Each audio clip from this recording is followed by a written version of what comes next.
jiji letu, na pia tujiulize the green city under the sun ipo ama haipo. Yeah. Kwa mtazamo wako, ipo ama haipo? Wananchi wa Nairobi tuliamua kukata miti bila replace, bila kupanda hiyo miti. Leo hii ukitembea Eastlands ama uende KICC kule juu, the sites of Eastlands iko dry kwa sababu haiko green anymore. Ukikuja Westlands uangalie the western side, utaona kuna miti. Kwa hivyo tunafaa tujiulize ni nini haswa tunafaa tufanye ili to restore the green city under the sun. Tumeanza kupanda miti. Wafanyikazi wa Wizara ya Mazingira kila wiki tunapanda miti in the 17 sub counties. Tuko na environment officers ambao hiyo ndio kazi yao ya kuhakikisha kwamba tuna restore the green city under the sun chini ya uongozi wa gavana wa gatuzi, kwa sababu Mheshimiwa Sakaja aliwaahidi ya city of order, dignity, hope and opportunities. Na ndipo tuweze kuwa na hiyo mpangilio, lazima tuangalie kwanza upanzi wa miti. Yeah. Unaposema labda unamaanisha kwamba sheria ambayo ni kwamba develop wanapojenga nyumba zao, shamba wanayojenga ziko na miti, wanapokata developer wanafaa ku replace hizo miti. Lakini hii ni it's historical, ni kitu ilianza na serikali zilizopita, na sasa vile tumeingililia tumeanza kufuata kwamba sheria ifuatwe. Ndiposa watu waona tuwatembea usiku na mchana kuhakikisha kwamba mazingira ya jiji letu iko sawa. Yeah. So hadi wakati huu nafikiri kwamba hata wakati ambapo kazi inaendelea katika jiji la Nairobi, utakubaliana nami kumekuwa na tetezi mingi sana zinazohusiana na mambo ya mazingira Nairobi, taka na mambo mengine. Hasa unaweza kutupatia ile picha ya hii shida iko hadi kiwango kipi? Shida ambayo iko Nairobi haswa ni taka. Na hii ni shida ambayo ni sisi wenyewe wananchi tumeleta. La kwanza, kila mmoja anafaa kulipia taka lake. Kama nyumba yako una generate takataka, unafaa uilipie vile walipia maji, kisha ikitolewa kwenye nyumba yako ipelekwe katika Dandora dumping site, final disposal. Lakini unapata watu wengi hawalipi hiyo taka. Wengi wanapatia street families, especially upper town. Wanapatia street families, wanawapatia chakula, wanapea takataka ndio nitupie takataka. Huyu street family anajua nini kuhusu takataka? Akichukua si atairusha tu hapo nje. Ukienda pale mtaani, landlords wengi ambao ndio wanagenerate takataka kwa manyumba zao, hiyo takataka wao wanapatia vijana wenye mikokoteni. Anambia enda tu tupe takataka. Ajui hiyo takataka itaenda wapi? Wanawapatia shilingi 500, anambia beba muende mtupe. Wakibeba wanaenda wanapeleka wapi? Wanatupa kando ya barabara.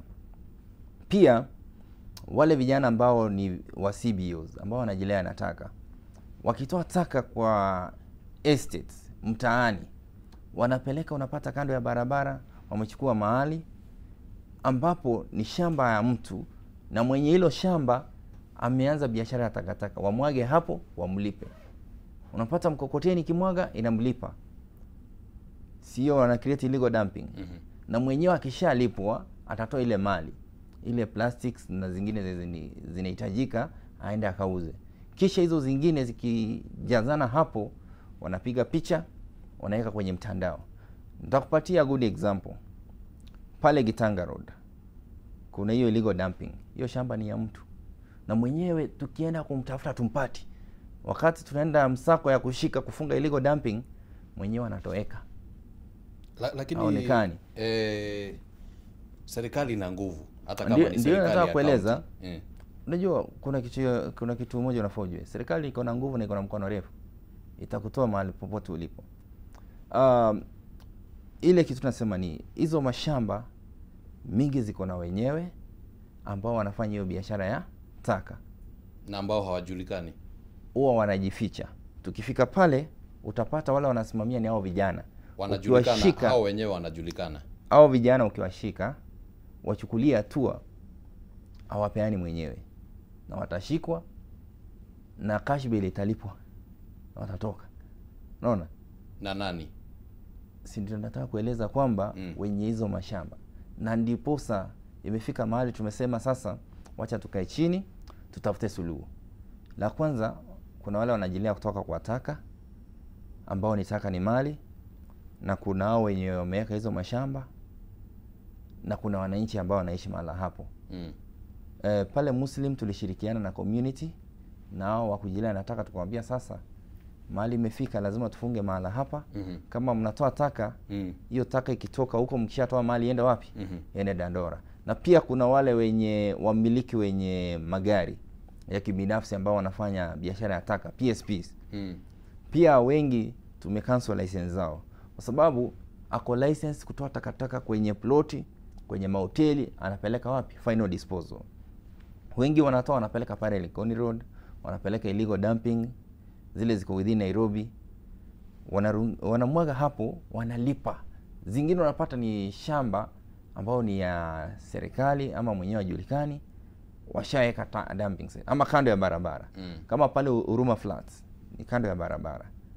Wanakuja usiku wanamwaga, hamwagi mchana, usiku. Wakishamwaga, kuna wale vijana ambao ulipisha hapo kumwagwa. So tukipata watu tuna cancel their licenses, but ndio mahali imefika sasa. Tumekuwa na mikutano, tumesema wacha tukue na stakeholders meeting, tuite wote, tuite viongozi wa waste pickers, tuite viongozi wa PSPs, na tuite community, tujiulize tutatafutaje suluhu ya hizi dumping site.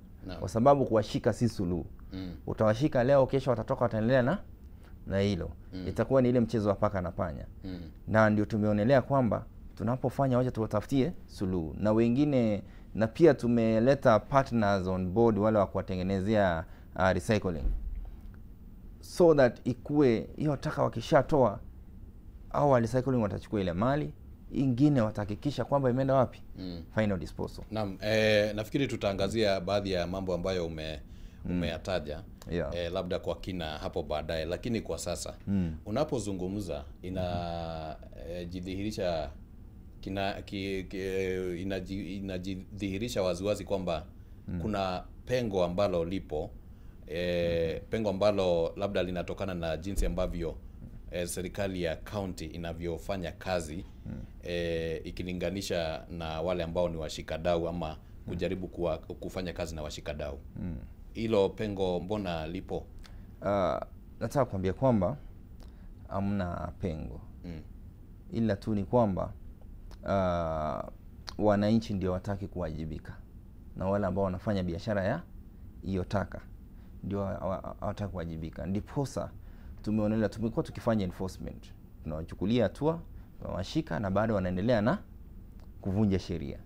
Na imekuwa kwamba ni mazoea ambao Wakenya anajua atashikwa, atalipa cash bill, atatoka na ataendelea na hiyo kazi. Na ndio tumesema waje tutafute a sustainable solution. Na hiyo ndio tumeona tumewaleta kwa meza. Tumekuwa na mikutano kadha, tumeanza kuwaelimisha, kuwaelekeza kwamba hii biashara ya taka ndio ni biashara. Kwa ule ambayo uko kwa nyumba yako utaona ni uchafu. Lakini kuna kwa wengine hiyo ni mali.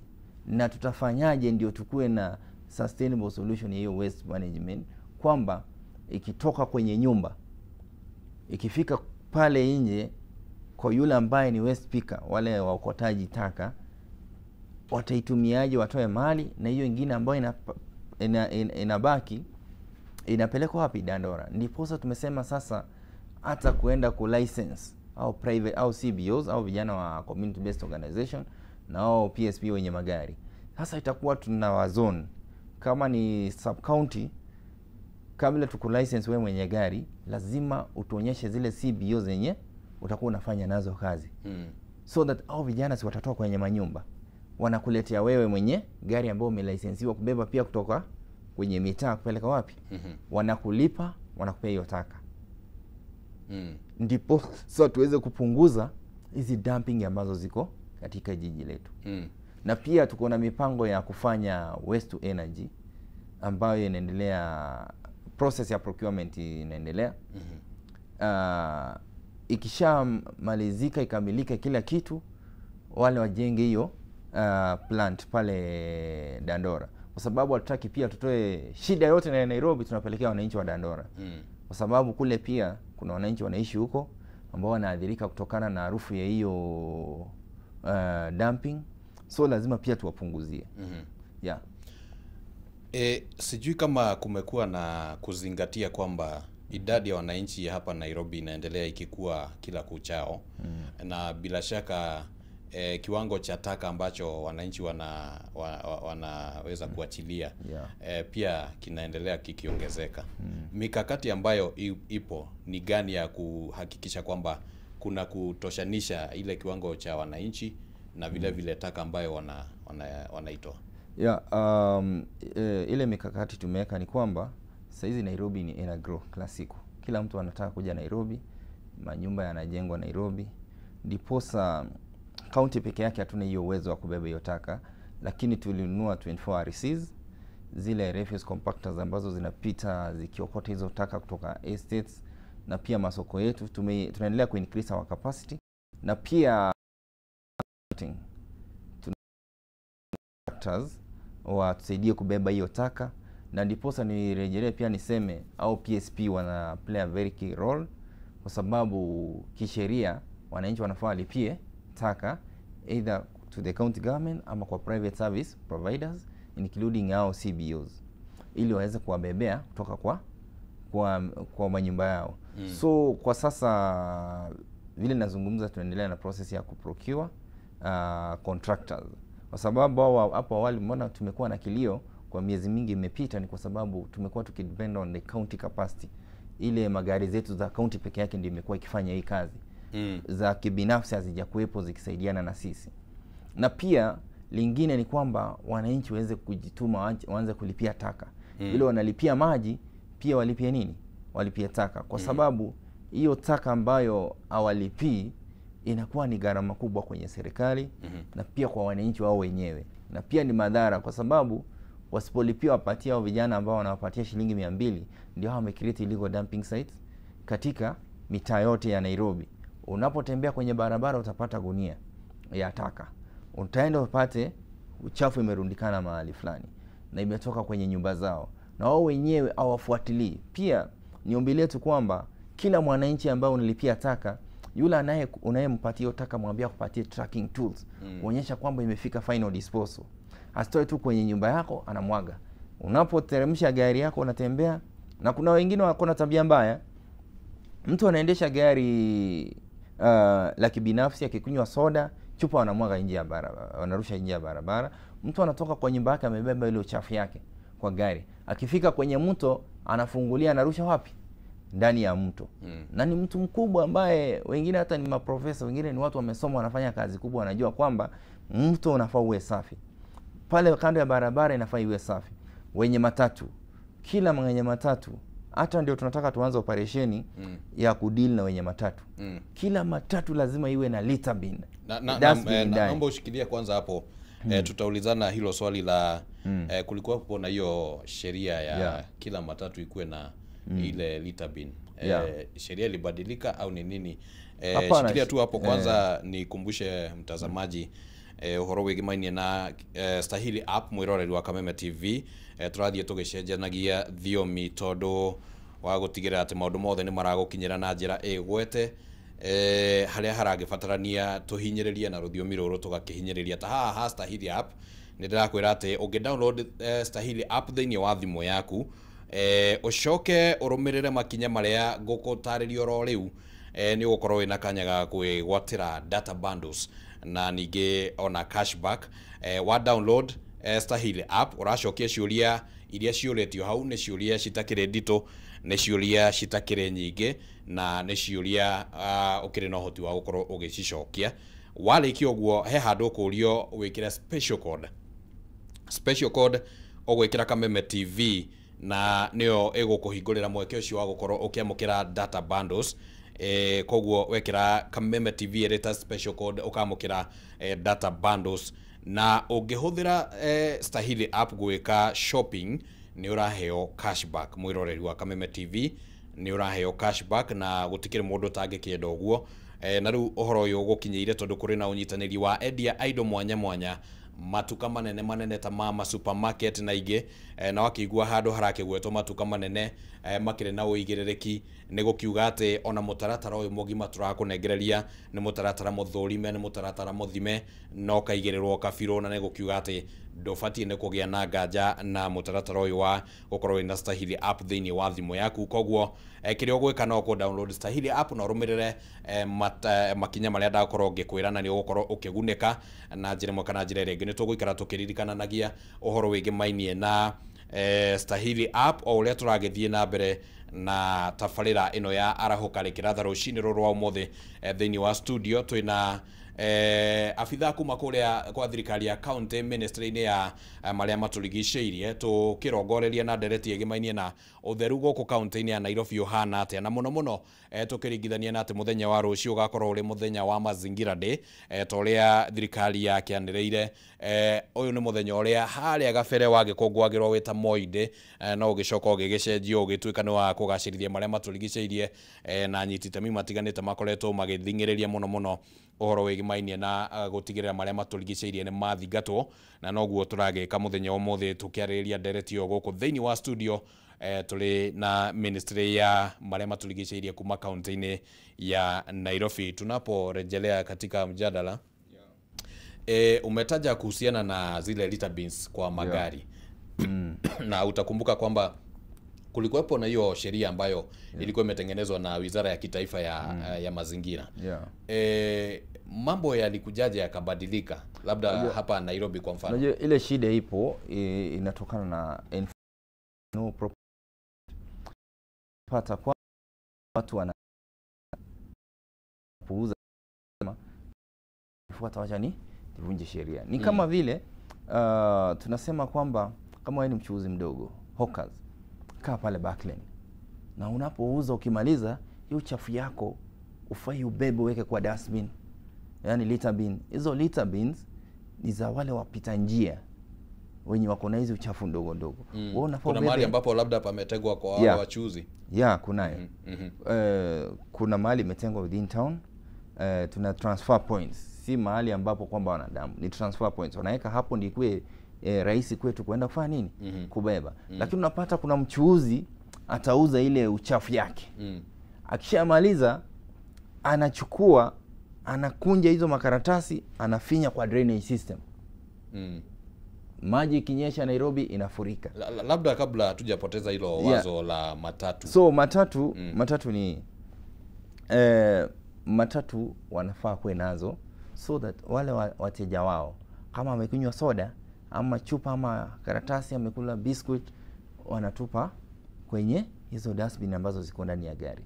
Lakini leo hii hamna gari inayo.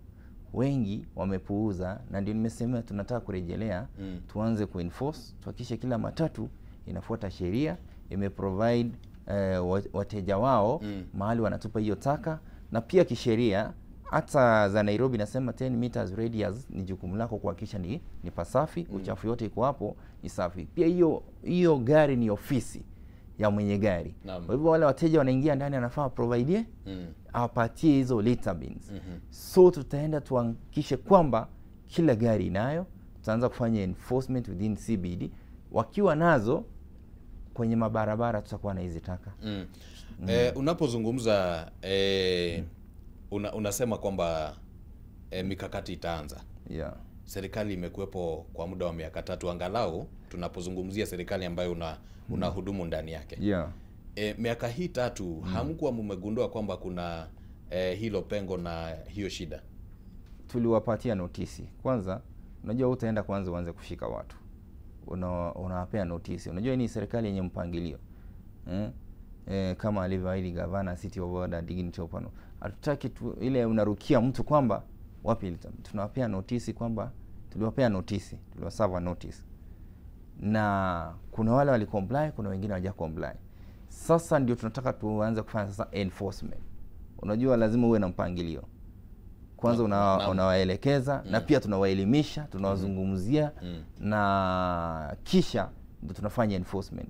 Kwa sasa tutaanza kufanya enforcement kuhakikisha kwamba there is compliance in each and every vehicle, na pia wanapoweka hizo litter bin waelekeze wateja wao, waambie kwamba hata waweke ilani kwamba tupa taka hapa. Unajua tumegundua kwamba Mkenya ukianza kumshika na itatoka. Lakini ukimwelekeza atarudi kama amefuata hiyo sheria. Sababu lakini ukimrukia umshike ni kutushika tu. Imekuwa ni kama ni mazoea sasa, is part of waelimisha, zungumzia, na sio tu hilo la taka. Pia kelele ile wanapiga ya muziki na uhut within town, hiyo pia ni taka. Unajua ni noise pollution. Hiyo pia ni uchafuzi wa mazingira. Ni hafla zilipangwa ama ni mlifanyaje haya masomo? What we do, tunaenda tunawazungumzia, tunawapatia notisi, tuna maafisa wetu huwa tunatembea. Ukiniona mimi wanatembea town, huwa tuna document tu na kamera, tunazungumza, tukiwaelimisha, tunaweka kwenye mitandao ya jamii,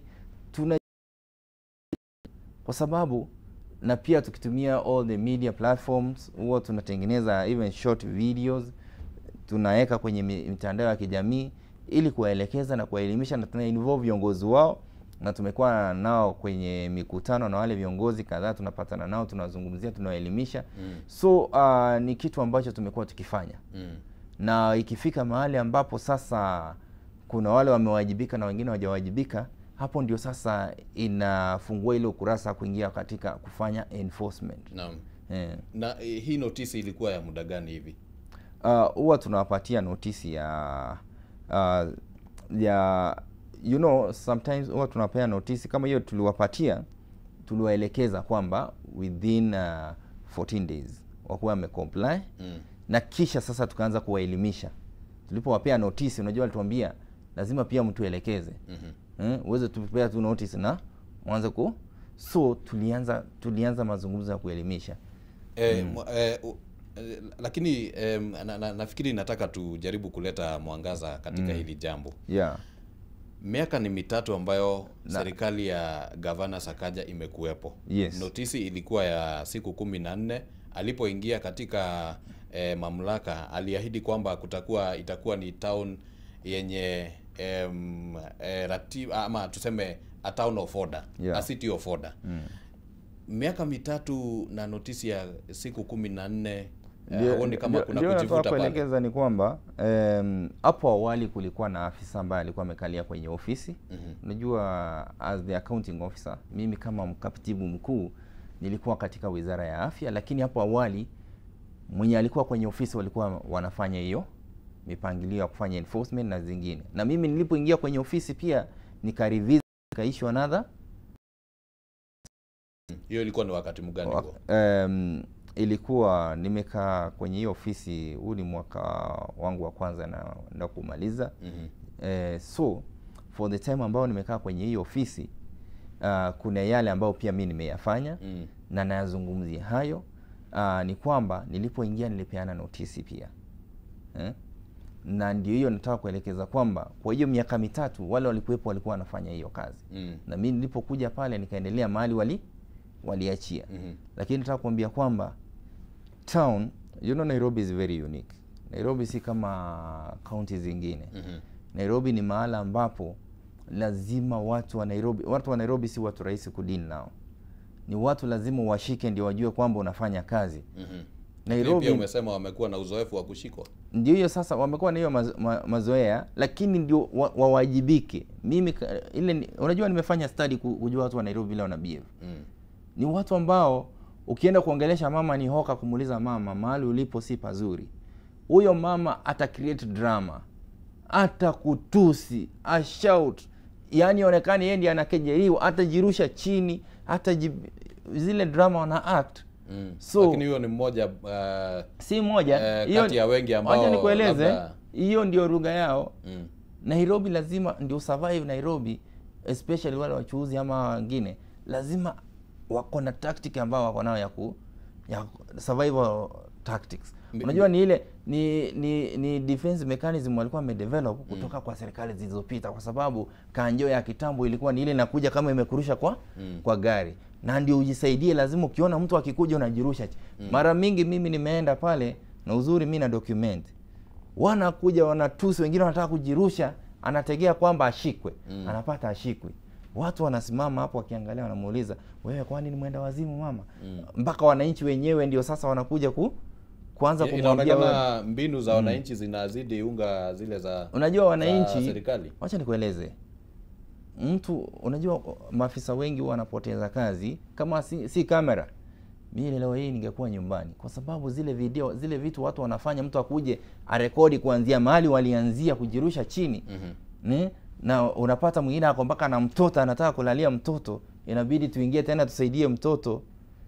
Ingekuwa si kamera yenye inatumia kudocument kuanzia mwanzo vile tumeanza kumuongelesha mpaka mwisho, wengi wangechukulia pale, wangesema huyo Mosiri aachishwe kazi, huyo afutwe kazi. Lakini kwa sababu ya hiyo enforcement, na most developed country wanatumia kamera kuenforce, ndio onyeshe vile amefanya enforcement. Na ndio maana mimi nilisema, kwa sababu hatuna ile ya kuvalia ile kamera ya teknolojia ya kisasa, wacha tutumie kwanza ile tuko nayo, ili tu improve, ili nisaidie kufanya hii kazi kama hizo nchi ambazo ziko advanced. So ndio nakwambia Nairobi ni mahali ambapo kila mtu ako na survival tactics zake. Hata wewe leo hii ukienda ushikwe na askari pale, kama uta manage kutoroka, unakuwa na survival tactics. Kila mtu ako na njia yake ya kusurvive Nairobi. Ni kana kwamba unahimiza kwamba watu watafute njia mbadala. Ndio nasema watu wako na tabia hiyo, ni tabia mbaya ambayo ndio watu wanatumia kusurvive. Na kama wewe si mtu mwangalifu, ambayo ni mtu uko na msimamo, utakuwa na, that's why nakueleza, tukianza kudocument, mtu akiona kamera hivi alikuwa ameanza kuact, na anashtuka, anarudi kwanza, anakuwa sasa anatulia. Ndipo sasa wengine wanauliza, kwani huyo Mosiri mbona anatembea na kamera? Na leo nataka kujibu kwamba mimi si content creator. Hiyo kamera natumia kudocument all the enforcement activity, na pia ile content ambayo tunatoa hapo tunaitumia kuelimisha wananchi wengine. Sasa baada ya mikakati ambayo umekuwa ukijaribu kuweka kwa huo mwaka mmoja, hasa tunapozungumzia sekta ya matatu, ili kwamba tukaweza zungumzia wachuuzi na wengine, tutarajie mabadiliko kwa baada ya muda kama upi hivi? Vile tunaendelea, kuna wale wamefuata sheria. Ukiingia katika town, kuna wale ambao wamefuatilia hizo sheria, wameimplement. Wachache ama kuna wengine ambao wamepuuza, au ndio tunataka kufuatilia. Na unajua it's always a process. Sio kitu ya siku moja. Ni kitu ambayo ndio ukue na suluhu, lazima tufanye proper enforcement, ambao nimekueleza kwamba tumekuwa tukiwazungumzia. Sasa tunaingia ile phase ya kufanya nini? Enforcement. Katika masuala ya takataka ambazo zinatokana na hizo magari zao, na ile muziki hali ya juu wanaocheza katika town. Na lingine ambalo watu walizungumzii ama walijui ni air pollution. Wakiegeza magari town, unapata engine bado inaguruma, wanafaa kuyazima ili tupunguze uchafuzi wa hewa. Ukiingia town, we mwenyewe ile mafuta itakunukia vizuri. Kuna watu wanasema, kwanza aswa kina dada wenye wako na ujauzito, kina mama, anasema mimi nikiingia town ninaenda kutafuta ile harufu ya mafuta ya gari, ile moshi, kwa sababu mtoto anaitisha hiyo moshi, ajui anaenda kutafuta sumu ambayo inaua mtoto wake. Lakini ndio tunasema sasa town magari sizimwe. Ikiwa gari inabeba, ikiwa kwa stage nazima. La kwanza umesaidia watu ambao wanafanyia biashara hapo kutokana na ile uchafuzi wa hewa. Wanapumua hiyo hewa, wanapata magonjwa kama vile lung cancer, ndio inaitwa saratani. Hiyo ya mabafu, mapafu ya koo, inatokana na hiyo hewa chafu. Na pia wengine wanapata magonjwa mbalimbali ambayo yanatokana na hiyo uchafuzi wa hiyo hewa. So ni vitu mingi ambayo inatokana na magari, na lazima tusifuate kwa ile njia ambayo tutawaelekeza watu waweze kuelewa. Kwa sababu zile nchi ambazo sasa hivi zimedevelop kama Amerika, London, wako na gari za umeme. Na nashukuru kuna makampuni zingine ziko na hizo magari, na pia kuna watu wenye mateksi wako na hizo gari za umeme, wenye bodaboda ambazo zinapunguza hiyo uchafuzi wa hewa. Kwa sababu hilo ni jambo ambalo watu hawalijui. Watu wengi hawajui kwamba uchafuzi wa mazingira, hata kama ni ile taka, inachangia katika uchafuzi wa hewa ambao tunayoipumua katika jiji letu. Na pia tumeweka air quality monitors za kupima, zile mashine za kupima hewa. Hata mahali umekalia hapo, ukiingia kwenye website ya Nairobi County utajua ile hali ya hewa ambayo unapumua mahali tupo hapa katika jiji. Hivi majuzi kumekuwa jiji limeshuhudia mvua kubwa. Ilikuwa nafikiri ya siku moja au siku mbili. Ilikuwa ni siku moja. Siku moja tu. Na kukakuwa na mafuriko. Naona kana kwamba umeshajua swali ambalo nataka kuuliza. Nalijua niulize, tuliulize kuna shida gani? Wacha niulize kwa minajili ya mtazamaji. Wakati ambapo mvua ilinyesha, kukawa na mafuriko kila mahali. Maji taka yakachanganyika, yakawa yamejaa kwa mitaro. Shida ni nini? Hasa wakati kunaponyesha katika Nairobi. Shida ni tumeleta sisi wananchi wa Nairobi. Na hiyo shida imeletwa na kutokana na biashara tunayofanya, kwa sababu tunapofanya biashara kuna zile drainage system ambazo ziko underground. Zile zimepita chini ya mchanga. Unapata wachuuzi, na hiyo ni kitu tumekuwa tunatoa, wanarudisha. Wanachukua uchafu, kwa sababu hiyo uchafu yao mtu hataki kupeleka kwa distance. Na pia wakilipa wanalipa Sweet Family ambao wafikishi. So watu wanafinyilia kwenye drainage system. Ile uchafu yote wakishaeka, mvua ikinyesha maji itapita wapi? Walipelekwa backlane, wengine wanakuja huko mbele. Wakipea kama ni Sweet Family, bado wanamwaga hiyo uchafu wapi? Katika jiji. Tunapofagia huwa tunafungua na wanarudisha. Yaani kuna watu wao kazi yao ni anaweka tu, yeye anajali mapato yake, ajali mazingira yake. Kwa hivyo hizo drainage system tulizifungua tena. Tunafungua kila siku, lazima wachuuzi wanaingia town. Wanaweka, tunatoa. Wanaweka, tunatoa. Na tunapofanya enforcement kuwashika wengine, tuwapeleke kotini ama washiko kwa sababu ya uchafuzi mahali wanafanyia biashara. Unajua Wakenya ni watu wa ajabu, ama wananchi wa Nairobi.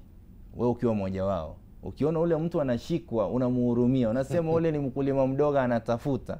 Yaani mkulima mdogo avunje sheria kwa sababu yeye ni mdogo, aendelea kutafuta. Nawaambia tunawapenda wachuuzi, tunapenda ile kazi mnafanya. Waza nikiona kina mama town wanajitafutia au wanawasalimia, nawaambia madhe, uko sawa. Lakini hapa mahali uko mamu si kuzuri, si nikuelekeza. Na waelekeza na wapeleka mahali wanafanyia. Wengine wanafuata. Lakini kuna wale wengine wanasema huyu anatuharibia unga, wanasahau kwamba wewe mwenyewe unafaa utembee town mahali ugonge mtu, mahali ukanyaga. Unajua kuna wengine wanaenda unakanyaga, unapata umekanyaga mzigo ya oka hapo chini. Kama ni mwanadada ni mwanaume, anakuja anampiga njia nyingine ambayo haifai. Wengine wanamsurround, unapata hawkers, vijana wengi wanamsurround, unapata wengine wezi wanateka advantage. So tunawaambia wafanye biashara, lakini wafanyie backlane, na ile uchafu yao wasiweke kwa drainage system. So hiyo mafuriko tumekuwa nayo imetokana na ile uchafuzi yetu ya mazingira, kutokana na sisi wachuuzi wadogo ambao tumemwaga wapi? Tumemwaga hiyo taka chini ya yani tumeweka hiyo uchafu kwenye drainage system. Na tumeziani block. Sasa naomba mvua ije muone kama kutakuwa na mafuriko. Una uhakika kwamba mvua ikija ikinyesha leo hatutakuwa nayo? Alright. Nasikia nikana kwamba unalaumu ama unaelekeza kidole cha lawama kwa labda wananchi wachuuzi, kwa njia moja au njia nyingine. Lakini kuna wakati ambapo Gavana Sakaja alisema kwamba chanzo cha kuwa na mafuriko hapa Nairobi ni kwamba Nairobi wakati ambapo ilikuwa inapangwa ama ile tunaita planning, haikufanywa ikizingatia kwamba wananchi watakuwa wengi zaidi. hilo nasikia kama linatofautiana na lile ambalo hiyo nilikuwa nazungumzia CBD. But katika huko nje ya CBD kuna ile the way Nairobi was planned, vile ilivyopangwa, vile gavana alisema ni kweli. Population imekuwa kubwa. Population ya Nairobi sasa hivi ni kubwa. Naam. Na vile population imegrow, imekuwa kubwa, manyumba yamejengwa. Ile drainage system ilitengenezwa miaka mingi iliyopita, sasa imekuwa ndogo. Maji hakuna, unajua ground ikikuwa covered na concrete, maji haiwezi pita kwenye hiyo concrete. Lazima itafute mahali inaelekea, ndio ielekee kwenye mito. Ikifika kwenye hizo drainage system ambazo ni ndogo, ina flow. Alafu inaleta mafuriko. Ndiposa kwa sasa hivi serikali ya gatuzi ikishirikiana na serikali kuu wanaendelea kufungua hizo drainage system, wanaendelea kuzitengeneza. They are planning for the next more than 50 years for Nairobi. Na hiyo kazi inaendelea, na sio kazi ya siku moja. Ni kazi ambayo itachukua miaka, kwa sababu ni process inahitaji engineers waendelee kutengeneza. Ndiposa mnaona hata siwa sasa wanatengeneza proper sewer system katika ile program ya Nairobi River Regeneration ambayo ilianzishwa na Mheshimiwa Rais. Ndio hiyo inaendelea kusafisha mto, wakitengeneza hiyo drainage to address maneno ya siwa, na pia wanaendelea kutengeneza mabarabara, wakiplan well for proper drainage system katika jiji letu. Na manake umeguzia hilo jambo la kusafisha mto wa Nairobi. Yes. Wacha tuulizane, hiyo kazi imefika wapi? Kwa sasa mto unaendelea kusafishwa. Ukienda ni kazi ambayo inaendelea. Wameanza from mto Nairobi, wanajenga siwa, mto ikitengenezwa, alafu kuna zile kando ya mto kuna vile wanajenga, au engineer wamedesign in a way that hiyo maji sasa hakutakuwa na mmonyoko wa udongo.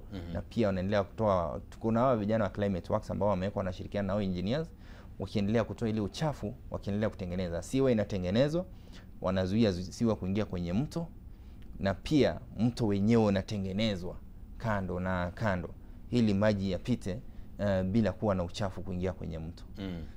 Ni kazi ambayo inaendelea, na siwezi kueleza ile kiwango hiyo percentage. I'll have to inquire from the engineers, kwa sababu mimi mwenyewe si engineer. Huwa tunakuwa updated, but the work is ongoing. Na nakwambia very soon mto Nairobi itakuwa na samaki, na tunaweza enda kuogelea kule ili watoto wetu waenjoy kama wale watoto wa ushago. Kuna wakati ambapo kwa njia tu ya utani wanaposema very soon, wale ambao ni waaminio wa dini ya Kikristo wanasema kwamba Yesu alisema zaidi ya miaka 2000 kwamba atarudi hivi karibuni. Lakini sasa ni miaka 2000. Labda very soon itakuwa soon gani? Very very soon, kabla ya italonjiwa towards the next year, vile rais alivyoahidi. Unajua rais akishasema, hiyo ni directive ya rais, lazima itatimia. Lakini tumeona mambo mengi ambayo yamesemwa lakini hayajafikiwa. Hii itatimia. Hii itatimia. Na nitarudi hapa tulizungumzie nikiwa na, kama nimekuletea samaki kutoka mto Nairobi. Italika. Itakuwa ni samaki wazuri sana. Naam, wacha tuliunganishe hilo jambo na kule Ruai. Yes. Ruai, labda umefanya utafiti kuhusiana na yale maafa ambayo watu wanapatana nayo kutoka na ile hewa ambayo inatokea pale. Labda kuna mipango gani ya kupanda miti, kusafisha hewa na mambo mengine kama hayo? Hilo upanzi wa miti waendelea, na pia experts ambao ni wataalamu ambao wanaelewa maneno ya siwa wanaendelea kushughulikia, waone which other mechanism inaweza tumika kutreat hiyo siwa ili ipunguze uchafuzi wa hewa. Ni jambo ambalo linaendelea kushughulikiwa. Na ningeomba pia umuite CEO wa Nairobi Water aje ili aweze kulizungumzia, kwa sababu yeye ndiye ako na hilo jambo na wataalamu. Yeye ndiye analielewa zaidi kama expert wa hiyo area. Mengi ya mambo ambayo nasikia ukiyazungumza unasema kwamba yanaendelea, yanapangwa. Ni kama mambo gani ambayo tayari yameshafikiwa ya kutunza mazingira Nairobi? Nairobi, unajua la kwanza, kama ni maneno ya uchafu tumeyazungumzia, nimekueleza ile ambayo tumeweka mikakati. Tukija ya hewa, unajua ni uchafuzi wa hewa ambao ni tunaendelea tumeinstall those 87 air quality monitors za kupima hiyo hewa na kuelekeza wananchi wa Nairobi, na inatusaidia kujua mahali pollution iko, na pia tuko na sheria ambayo imepitishwa ya Nairobi hiyo ya Air Quality Act of 2022, ambao kwa sasa tunatengeneza regulation ili tuanze kuitumia implement, sababu kama pale Ngara ulikuwa na patching plant ambayo ilikuwa kwenye shule ambayo ilikuwa inachafua hewa, lakini tukiwashika tulikuwa tunatumia sheria za national government. Sasa tuko na sheria yetu ya county ambayo itatuelekeza ili tuweze kufanya enforcement za air pollution, na pia kuwachukulia hatua wale wanaochafua mazingira ya hewa. Na pia hii ya noise pollution. Najua noise pollution ni uchafuzi wa mazingira ambao pia wengi hawajui. Unapata mahali unaishi mtu amefungua bar and restaurant ambayo inakupigia kelele usiku hadi asubuhi, na hiyo ni bar ambayo inafaa iuze tu vyakula na maybe vinywaji, na pia isicheze muziki wa hali ya juu kwa sababu si night club. Lakini mtu anakuja na license kama bar and restaurant, kisha yeye anafungua night club. Tukishawachukulia tu cancel license, bado wanaenda kotini, wanachukua order za kutuzuia tusifanye kazi.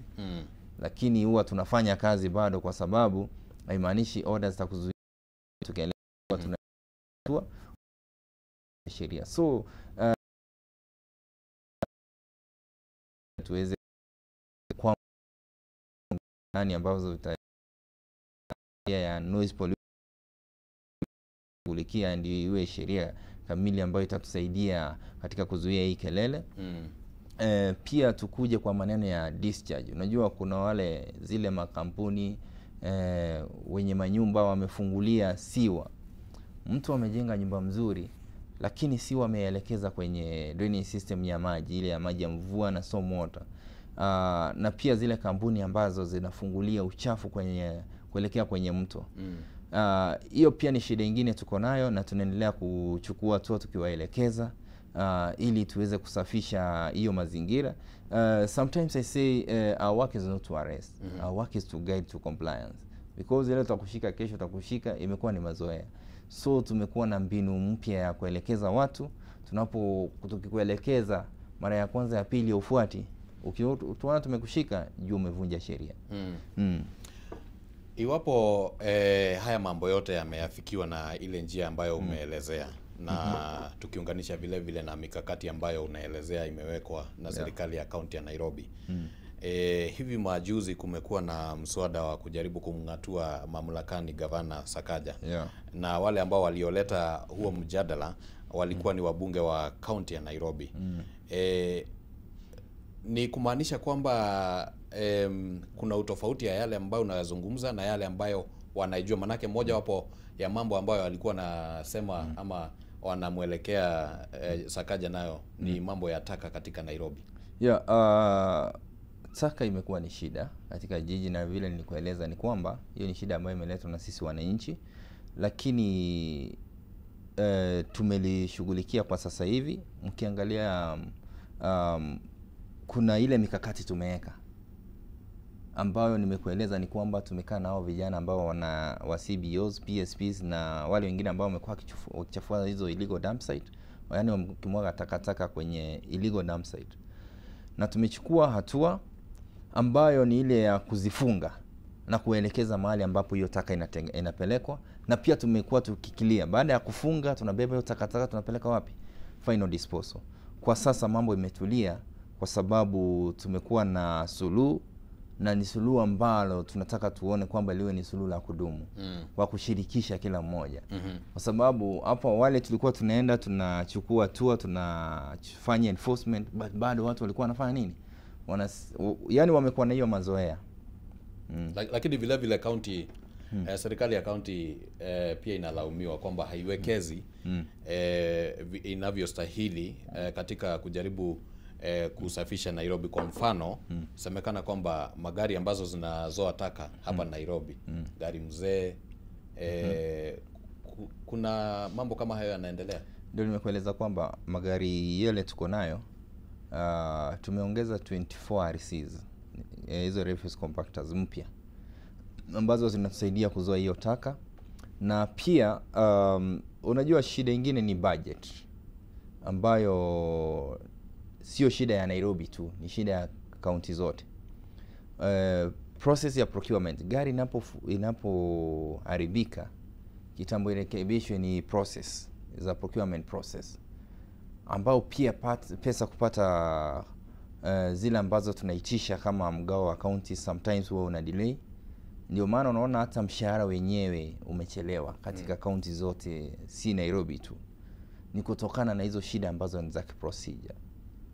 Lakini huwa tunaendelea kutatua kulingana na ile uwezo wetu, na pia gavana amekaa nao viongozi akawaeleza ile shida yako nayo, na wengine wameelewa mbona kuna hiyo shida.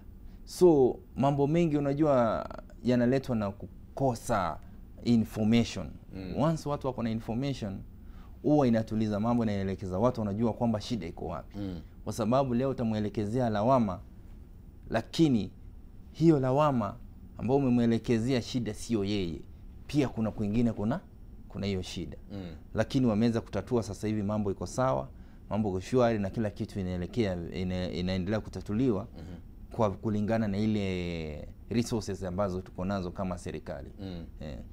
Vile vile kumekuwa na tetezi kwamba sekta hii ya mazingira imekuwa imelemewa sana na wale ambao wanaitwa cartels.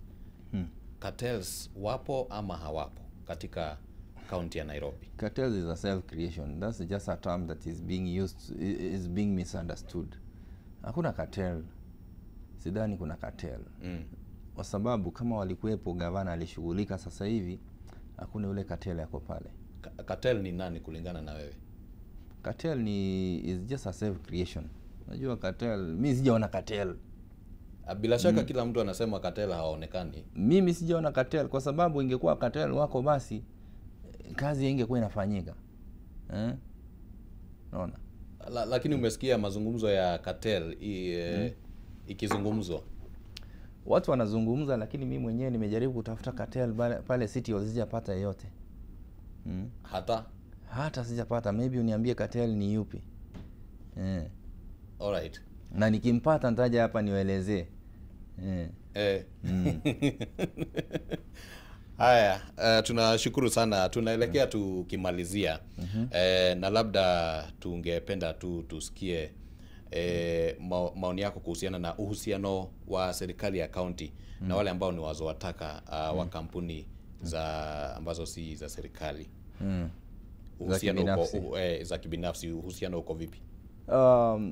Uhusiano uko sawa, kwa sababu huwa tunashirikiana nao, tumewapea contract na wanafanya kazi yao na wanalipwa. So uhusiano iko sawa, ila tu changamoto ni kwamba pesa ambazo mgao hautoshi. Unajua resources are never enough. Na sometimes we always have a good relationship na wao, na wamekuwa support, na tunawashukuru sana, na tunaendelea kuwashikilia wale ambao watapata kandarasi, kwa sababu sasa hizi tunaendelea kushughulikia new contracts. Wakiingia waanze kazi, tutawashikilia, tutawasupport wapate pesa yao, na wao wafanye kazi ya kuzoa taka vile inafaa, na kukuwe na accountability, kwa sababu hii ni mali ya umma, si mali yetu. Na sisi ni kuhakikisha kwamba inatumiwa kwa ile njia ambayo inafaa. Kando na wale ambao mnapea kandarasi, kuna wale ambao ni private garbage collectors, wale ambao wanajifanyia kazi yao, wale ambao wanajifanyia kwa kampuni zao wenyewe. Kumekuwa na tetezi kwamba serikali ya county na wale ambao wanazoa kibinafsi ni kana kwamba kuna mabishano na kujaribu kushindana. Hakuna mapishano, kwa sababu wanatusaidia kufanya hiyo kazi, na tunashukuru sana kwa sababu wametusaidia kupunguza gharama ya kuzoa taka. Ila tu wale wachache ambao wanachukua taka wanamwaga kwenye illegal dumping sites, hao ndio tuko na shida nao. Sababu unapata mtu ametoa taka, badala apeleke mahali inafaa, mahali ameandikiwa authority yake ile license ambayo amelipia, anapeleka kwa dump site. Najua ni kuvunja sheria. Na hao huwa tunawachukulia tu kwa sababu wamefanya kazi yetu imekuwa ngumu. Mtu anabeba taka kama pale Recon Road, English Place. Ni dumping site ambao ni kubwa zaidi. Niliweza kuifunga na ilikuwa ni upishano, ilikuwa ni kupigana. Au vijana walitokea wale speaker, ilikuwa ni vita kwa sababu kando ya hiyo dumping site kuna shule. Watoto wamekufa kutokana na ugonjwa wa saratani, cancer. Watoto wanaingia kule wanagonjeka. Wengine sasa mpaka ina influence watoto in a bad way. Watoto badala waende shule sasa wanatoroka wanaenda kwenda wapi? Kuokota taka ile wauze. Imeharibu maisha ya watoto wengi. Imeua wengi. So hatuwezi nyamaza kama serikali kwa sababu inalisha wawili watatu, hapana. Ya kwanza ni kufunga, tutafutie suluhu la kudumu. Na ndiposa tulielekeza kwamba kama lazima mwokote taka itoe pale kwa source. Mahali inachukuliwa pale, enda pale tolea takataka yako ile mali, hiyo nyingine enda wapi? Dandora. Naam. Ndiposa tunataka tufanye sasa next licensing. PSP tutamlicense akiwa attached with like 10 CBOs. Ndio iwe rahisi wakitoa wale vijana kwenye manyumba wanapeleka dumping site ya illegal, wanapeana kwenye hiyo gari napeleka wapi? Dandora. Ama wana material yao mahali wanaenda watoe mali hiyo uchafu mwingine naenda wapi? Dandora, si kumwaga kando ya barabara. Naam. Yeah. Lakini vile vile hawa wazoa taka wa kibinafsi wamekuwa wakilalamika kwamba wanapoenda kupeleka taka zao pale Dandora kuna kuwa na ugumu, kuingia pale ni shida, barabara pale pia zina shida. Kaunti ya Nairobi inafanya nini kuhusiana na hilo? Barabara imetengenezwa. Kuingia dumping site huwa tunatengeneza. Ikiwa gari zetu zinaingia, shida ni kwamba hawataki kwenda hiyo distance. Shida yao ni uzembe. Watu wataki kwenda wapi? Mahali ambapo inafaa. Wanataka kutumia shortcuts. Na hiyo ndio imeleta hii shida yote. Wangewajibika tu. Yaani mtu tu akue responsible, ajue action yangu itaumiza wananchi wa Nairobi. Sisi wote tutasherehekea Nairobi, tutafurahia Nairobi ambao ni safi. Lakini kwa sababu hataki kuwajibika, mtu anataka tu afanye vitu kwa njia yake. Vile anaona inamfurahisha yeye mwenyewe. Sio vile anaona kwamba itasaidia wananchi wengi wa Kenya hii ama wa Nairobi. Naam. Shukran sana. Labda kesho kuna hafla yote ambayo imepangwa ya kimazingira hapa Nairobi? Ya kesho tumepanga. Na nataka kualika wana mazingira wote waje ujumuike nasi, wanafunzi wa mashule kwa sababu wao ndio wenye Nairobi. Pia nataka kualika kila mmoja ambaye anapenda jiji lake. Kesho ajitokeze. Tutakuwa tunajumuika katika CBD, alafu tafanye usafi, alafu tuende tupande miti. Na kila mmoja ambaye atakuwa Nairobi, ambaye anapenda jiji lake, ajitokeze. Kesho ni siku muhimu sana ya kupanda miti na kuangalia usafi na kusafisha nyumba yako, nje utoke ufagie. Usitegee kwamba serikali kuja kufungulia drainage system mahali unaishi 10 meters radius. Jitengenezee, yani tuwe na ile Nairobi. We be patriotic to our city. We clean it. So kesho ni siku muhimu ambao nawaambia kila mtu ajitokeze, kila mwana mazingira wala atakuja wajumuike na sisi, tuendelee kuelimishana, tuendelee kufagia, tukielimisha wengine pia waje wajiunge nasi. Ili tusafishe jiji na isiwe tu ni siku moja. Iwe ni kazi tutafanya kila siku na siku zote. Naam. Serikali kuu ina mpango wa kupanda miti karibu bilioni 15 ifikie hapo mwaka wa 2032. Yes. Labda kaunti ya Nairobi ina kiwango kipi ambacho inatarajia kupanda kwa muda gani? Kwa sasa kaunti ya Nairobi tumepanda zaidi ya milioni 1. Tuko katika hiyo process ya kusupport hiyo agenda ya Mheshimiwa Rais na serikali kuu. So tunaendelea kupanda hiyo miche. That's why kila wiki huwa tunapanda na tuko na hiyo data. Katika hiyo data ya kupanda nchi mzima, sisi tushapunguza na milioni 1 na zaidi, na tunaendelea. Na hata kesho tuko na target kubwa sana. Naam. Ya 17 sub counties. Kila sub county tumeipatia target yake ya ile miche ambayo watapanda. Katika ile kurestore. Unajua Nairobi ilikuwa the green city under the sun. Na lazima tuiachieve. Na wewe kesho utapanda miti ngapi? Nyinyi kama Kameme TV sisi ama kama, mtakuwa kwenye television? Sisi kama Kameme TV tumesha fanya hata wajibu wetu kwa kukualika hapa. Jambo la kwanza umeelimisha wananchi na vile vile tutakuwa pamoja na washikadau wengine ili kwamba tuhakikishe kwamba sisi pia tumezingatia mazingira. Na kesho nimewaalika. Asante, tutakuja. Mshirikiane na sisi na pia mpelekee watu live kutoka town, mwelembie vile tunafanya Nairobi. Tunashukuru. Ili wengine pia wafuate. Asante. Tunashukuru sana kwa muda wako, kwamba umezungumza pamoja nasi na mtazamaji wetu, na nafikiri kwamba amepata kuelimika kwa njia moja au nyingine. Na hau niho tugukorwo tugikinyia muthia wa tabarira rucini ruru rwa umuthi. Tabarira ni arahoka rikiratha na tuma na afitha kuma kuria ministry-ini ya maria maturigiceirie goko county-ini ya Nairobi, Geoffrey Musiria, niwe okugeragia gututaurira kana gututhathaurira uria maundu magiikarite goko county-ini ya Nairobi. Na ndenda ngoditheria muthenya mwega na Ngai wa muoyo akurathime na ugie na umithio muthenya wa muthirito uria kone Kimani wa Ngũnjiri.